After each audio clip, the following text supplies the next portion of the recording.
Hey guys, how you doing? I made a video the other day about OEM versus aftermarket, and a lot of the internet lost their minds over that. I wanted to address one comment that I kept seeing reoccur over and over again, and that is this idea that somehow OEM is actually better because OEM specs, the aftermarket is not allowed to or privy to, or they're legally barred from building their products to the OEM spec exactly. And that is blatantly not true. That's not grounded in any kind of factual basis at all. A company like AFA or PAI can absolutely go in and mirror the product 100% without breaking any laws, without having any consequences. And in fact, they certainly do exactly that. So where you guys have this kind of backwards is that constraint from OEM where they have to have everything to a certain spec exactly is exactly why OEM's getting left behind and aftermarket is doing all the innovating. I mean, look at the stupid puzzle gasket for the oil pans that they still put in the OEM kits. Aftermarket did away with those long ago because they're not confined to that constraint. Aftermarket is continuously improving upon the product precisely because they can. So you're right, only in the aspect that OEM is limiting themselves, not that they are limiting aftermarket. Aftermarket is not being limited by that at all. There is no legal precedent.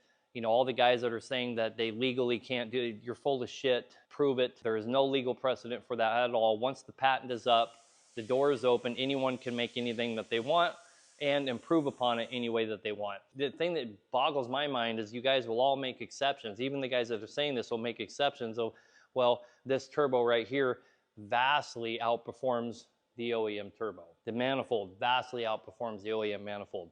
If I put cryogenic ARP head studs in this, no one's gonna say, oh, you know, they don't build them as good as OEM because they can't. Everyone knows they're better, right? At least in theory, they're better. But for some reason, when it comes to the AFA head bolts or Interstate McBee head bolts I'm gonna throw in this thing, somehow they're inferior because legally they have to be, or they're just not allowed to make them as good. It's absolute fucking nonsense. You guys are just making these arbitrary claims that aren't grounded in any facts at all. Be logical, use your brains.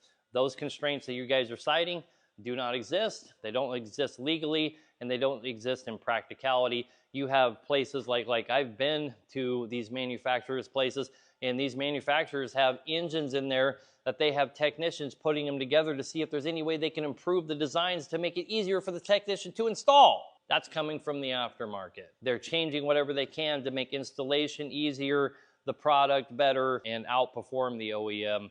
That's their niche in the market. Guys, it's been like that since after World War II. Aftermarket got its start during World War II when outsourcing had to happen to keep up with the war machine. After World War II is when you started to see all these aftermarket companies that were making all their money producing stuff for the OEM. All of a sudden, they're not needed anymore. So they switched over to competing against the OEM in the aftermarket world in the 60s and the 70s. You really started to see them come into their own. And in the 80s and 90s, they started to vastly outstrip the OEM to the point where the OEM starts going to the aftermarket like Molle and Federal-Mogul and stuff like that to do their procurement, right?